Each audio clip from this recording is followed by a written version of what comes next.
جتنی بھی بڑی مسجدیں ہیں ان کی کھدائی کر کے دیکھ لو, ان کے نیچے مندر ہی نکلنے ہیں. سب سے بڑی مسجد ان کی ہے وہ محمد کی مسجد ہے جو مکہ میں ہے, جسے پہلے کعبہ بولتے ہیں, جنہیں کعبہ بولتے ہیں. آپ اس کی کھدائی کر کے دیکھ لو, اس کے اندر ہندوؤں کے دیوی دیوتا نکلیں گے. مکہ مدینہ میں بھی؟ مکہ میں, مدینہ تو چھوڑو, مکہ میں بھی جو ہے ہندوؤں کا وہ مندر, ہندوؤں کا شیو مندر تھا. اس میں 365 الگ الگ مورتیاں, 360 مورتیاں تھیں الگ الگ. وہاں ہماری تردیویوں کی پوجا ہوتی تھی, ٹھیک ہے نا. تو وہ محمد نے وہ مندر توڑا, وہاں کا شیولنگ نہیں توڑا, جسے یہ بولتے ہیں سنگ اسود, وہ ہمارا شیولنگ ہی تو ہے. تو ان کی سنسکرتی ہے کہ دوسروں کے مندروں کو توڑنا, مٹھوں کو توڑنا, عورتوں کو لوٹنا, ان کے ہاتھ بلاత్కాر کرنا, منڈیوں میں بیچنا اور دوسرے لوگوں کا قتل کر کے ان کی سمپتی کو قبضہ لینا. That what actually Makkah is, but no one can give me the reliable answer. Same question ہے مکہ کے بارے میں کہ مکہ کیا چیز ہے. Please can you tell me in pure Hindi or English that what the actual concept of Makkah is?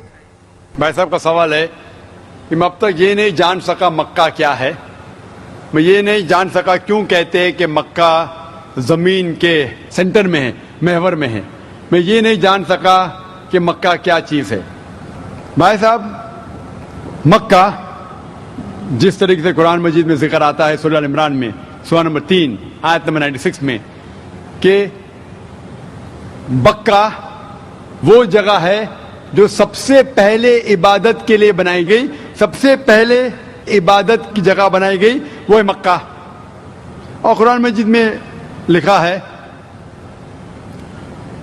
سورہ اسراء میں چیپٹر نمبر 17 آیت نمبر 1 میں کہ اس کے ارد گرد امن ہے اور مکہ کو کہا گیا ہے دارالامن.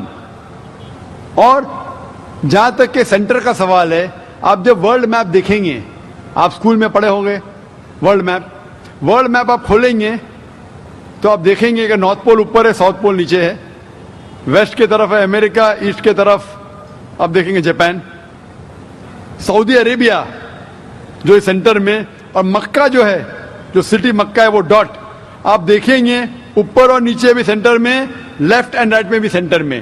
تو اسی لیے ورلڈ میپ آپ دیکھیں گے تو مکہ از ان دا سینٹر, مطلب محور ہے. تو that is one of the meanings. But real ہے کیا وہ دارالامن ہے اور وہ امن کی جگہ ہے, اور وہ پہلی عبادت کے لیے جگہ بنائی گئی. اللہ سبحانہ و تعالیٰ فرماتے قرآن مجید میں, I see the peoples means like the bhakt of Allah, they pierce their body and their means they do rally out on the road. What is it actually? بھائی صاحب نے سوال کیا کہ ہم دیکھتے ہیں کہ مسلمان لوگ اپنے جسم کو مارتے ہیں اور خون کرتے, کیا ہے؟ قرآن مجید میں کہا بھی نہیں لکھا ہے کہ مسلمان should pierce their body. قرآن مجید میں کہا نہیں لکھا ہے کہ اپنے جسم کو مارنا چاہیے. جہاں تک کہ صحیح حدیث ہے, صحیح حدیث میں اللہ کے فرماتے اگر انتقال ہوتا ہے آپ کے گھر والے کا یا کوئی نقصان ہوتا ہے, میکسیمم آپ 3 دن تک سوگ منا سکتے, 3 دن سے زیادہ نہیں, کیونکہ کسی کا بھی انتقال ہوتا ہے وہ اللہ کی طرف سے ہے. تو انتقال ہونے کے بعد بھی, موت کے بعد بھی اگر آپ کو سوگ منانا ہے, اگر آپ کو یو وانٹ ٹو ویل اینڈ کرائے, maximum 3 days.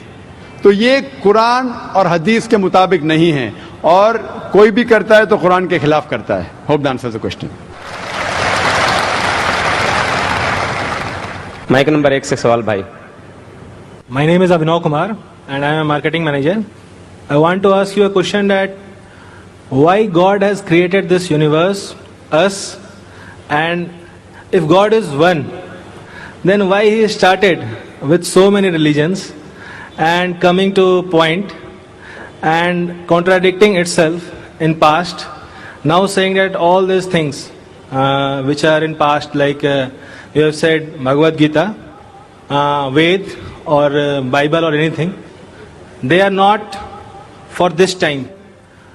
If I am seeing the scenario in the present scenario, I am thinking that any religion needs to grow up.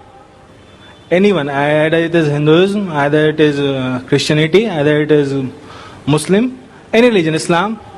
And why God is contradicting itself by saying those things or saying those things in those scriptures?